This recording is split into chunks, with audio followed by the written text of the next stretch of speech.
Pukul 3 siang, Hana menatap keluar jendela mobil, sedang Revan memilih untuk fokus pada jalan dengan sesekali menoleh pada Hana yang mendadak menjadi pendiam setelah kejadian di rumah sakit tadi.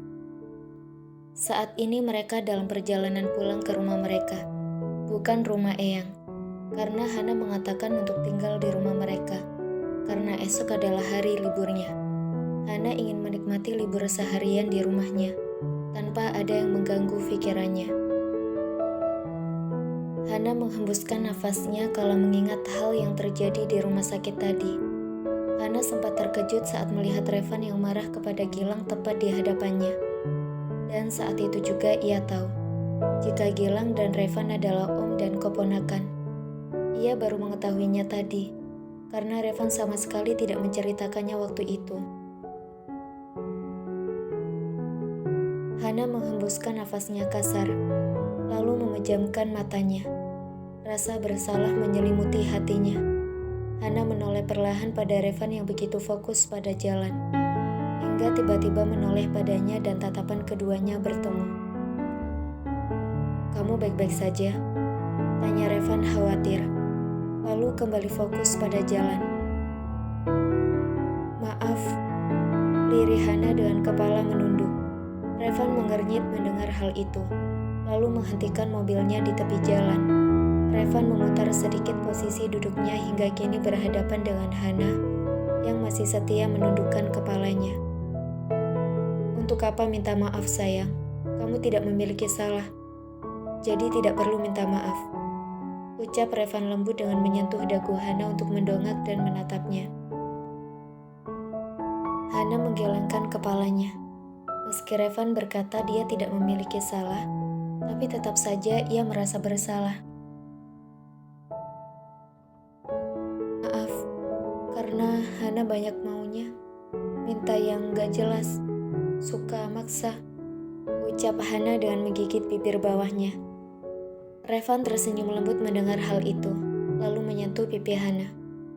"Sudah kewajiban seorang suami untuk memenuhi kebutuhan istrinya jika dia mampu sayang. Dan aku lebih dari mampu untuk mengabulkan semua keinginanmu. Cuma yang tadi itu tidak bisa," jelas Revan lalu mengusap lembut pipi tembem istrinya itu.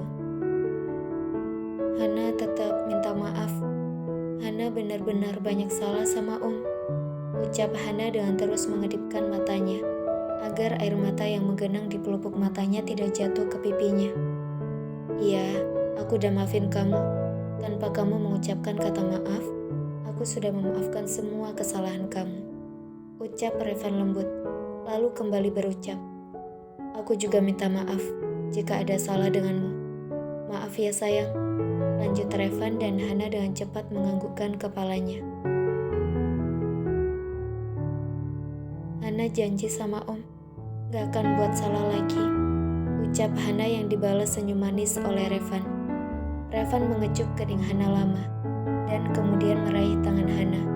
Revan mengecup punggung tangan istrinya lama, membuat hati Hana menghangat melihat hal itu. "Maaf untuk yang sebelumnya Om. Hana janji, mulai sekarang gak akan lakuin kesalahan lagi, gak akan nyakitin Om lagi," batin Hana lalu menarik tangan Revan tiba-tiba, saat Revan berniat untuk melepas tangannya yang menggenggam tangan Hana. "Kita pulang, aku mau," ucap Hana ambigu membuat kening Revan mengernyit. "Mau apa sayang?" tanya Revan yang sama sekali tidak mengerti dengan apa yang dikatakan oleh istrinya itu. "Emang Om gak mau ketemu sama..." Hana menggantung ucapannya dengan tangan yang mengelus perut ratanya. Revan semakin terdiam melihat hal itu, kemudian menggaruk tengkuknya yang tidak gatal. Jujur dia masih belum mengerti dengan apa yang dikatakan oleh istrinya. "Ketemu sama siapa sayang?" tanya Revan sekali lagi, yang membuat wajah Hana berubah datar. "Maksud Hana itu, emang Om gak mau ketemu sama anak kita apa?" ucap Hana terang-terangan. Revan terdiam dan sedetik kemudian tersedak salivanya sendiri. Batuk Revan, lalu segera membuka botol air mineral yang tersedia di dalam mobilnya itu. Hana hanya diam melihat Revan yang meminum air mineral itu dengan terburu-buru. Revan segera meletakkan kembali botol air mineral itu di tempatnya. Tentu saja setelah menutup botol itu. "Kamu tahu kata-kata itu dari mana?" tanya Revan dengan menatap tidak percaya pada Hana. Karena istrinya itu jelas-jelas polos. Terus bagaimana dia bisa mengetahui kata-kata seperti itu? Hana menggaruk tengkuknya yang tidak gatal, lalu menjawab, "Dari novel yang direkomendasiin sama Bella." Ucap Hana membuat Revan terdiam dengan mulut yang sedikit terbuka. Otak Hana benar-benar sudah tercemar.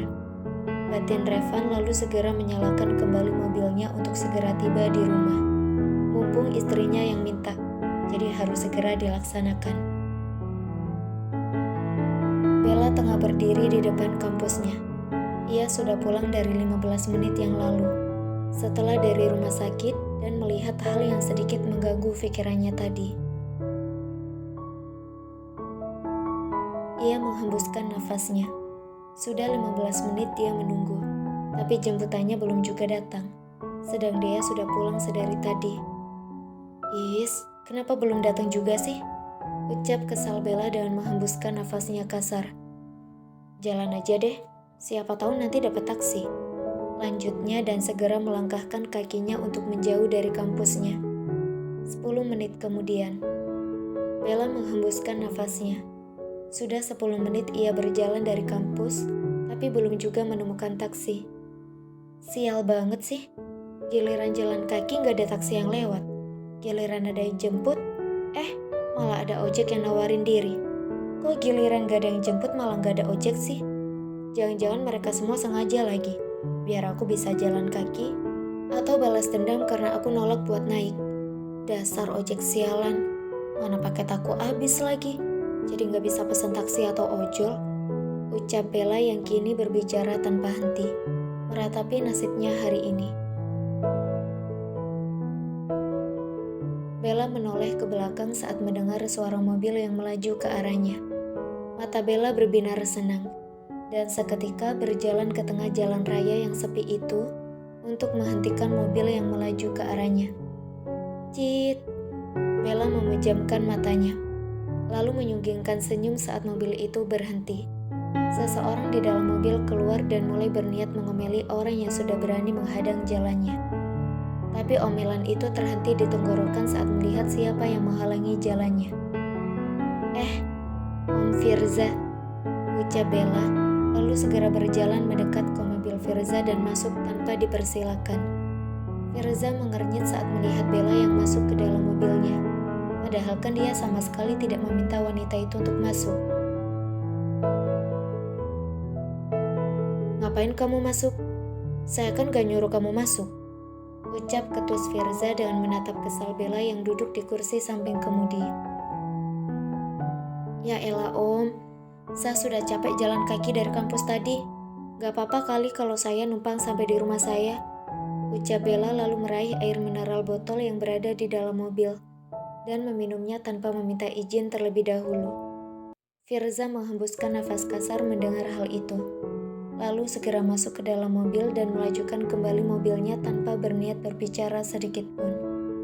5 menit kemudian, Firza mengernyit saat tiba-tiba mobilnya berhenti, padahal kan belum sampai di rumah Bella. "Lah, kok berhenti om?"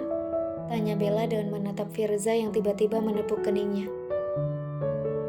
"Kenapa om?" tanya Bella dengan sebelah alis yang terangkat. "Bensinnya habis," jawab Firza singkat, lalu segera keluar dari mobil diikuti dengan Bella. "Lah, kok bisa habis sih om? Jangan-jangan om tahu ya kalau saya mau numpang tadi, makanya gak om isiin bensin kan mobilnya?" tuding Bella membuat Firza menatap datar padanya. "Kamu pikir saya akan melakukan hal itu?" ucap Firza malas lalu meraih ponselnya, lalu mengirim pesan pada seseorang yang akan mengambil mobilnya. Firza melihat kanan dan kiri, lalu berdecak saat tak ada satupun mobil yang melaju di sana. "Ini semua pasti karena kamu, selalu aja buat saya sial," ucap Firza, lalu melangkahkan kakinya menjauh dari mobilnya. diikuti dengan Bella yang mengekor di belakangnya. Dia bisa saja menunggu orang yang akan mengambil mobilnya, tapi ia paling benci dengan hal yang disebut menunggu. Jadi lebih baik berjalan untuk mencari taksi atau ojek yang berlalu di sana. Bella hanya menghembuskan nafasnya mendengar hal itu, lalu berjalan beriringan dengan Firza yang berjalan dengan kedua tangan yang berada di saku celana. 5 menit kemudian, sudah 5 menit mereka berdua berjalan tanpa ada satupun yang membuka percakapan. Hingga tiba-tiba Firza dan Bella menghentikan langkah mereka. "Om," panggil Bella yang hanya dibalas deheman oleh Firza. Jawab Firza dengan mata yang fokus ke depan. "Om lihat sesuatu yang aku lihat nggak?" Tanya Bella dan menatap hal yang mungkin akan membuat mereka berdua lari dari tempat itu. "Jika maksud kamu adalah seorang wanita yang rambutnya acak-acakan dan pria yang memakai baju compang-camping di depan sana, maka aku akan menjawab iya. Aku juga melihatnya," jawab Firza dengan masih menatap dua orang yang tengah bertengkar tidak jauh dari mereka. Tiba-tiba dua orang itu menoleh ke arah mereka, membuat Firza dan Bella menelan saliva mereka dengan susah payah. "Istriku, suamiku," teriak dua orang itu bersamaan saat melihat Bella dan Firza. Bella dan Firza terkejut mendengar hal itu, lalu bertukar pandang satu sama lain. 1, 2, 3. "Lari om!" teriak Bella dan seketika berbalik, berlari menjauh dari dua orang tidak waras yang mengejar mereka. Firza dan Bella berlari dengan cepat, sesekali menoleh ke belakang dan menatap dua orang tidak waras yang masih mengejar mereka. "Istriku!" teriak pria gila itu pada Bella. "Wah, siapa yang istrimu? Aku sama sekali tidak mau menikah denganmu. Lebih baik aku menikah dengan Om Firza saja daripada denganmu," teriak Bella dengan terus berlari menjauh dari dua orang gila yang mengejar mereka.